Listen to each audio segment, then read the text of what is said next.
mga kabaka. Diba? Meron pa tayong case ng abortion kahapon. So, kailangan natin bigyan ng vitamin supplement and then oxytocin para may labas po lahat yung laman ng mattress. Patay tayo doon sa needle natin na to.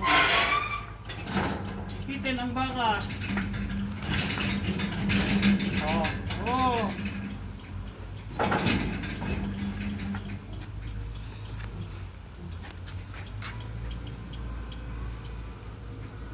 Relax muna.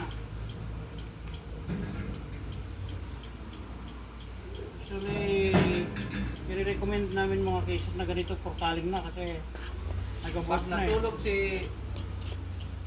Joseph, nakalimutan yung sinalang kong mais. Wala nang tubig yun.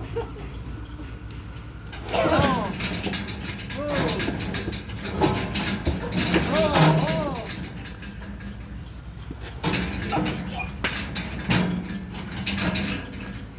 Ano na pong presenta? Yun po yung treatment natin sa isang abortion.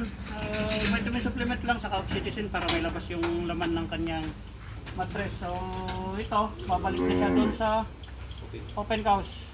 Hopefully mag-recover kagad. So yun po mga kabaka at magandang umaga sa inyong lahat. Huwag niyo po kalimutan. Solid Nerd pa tayo. 104 sa inyong mga balota.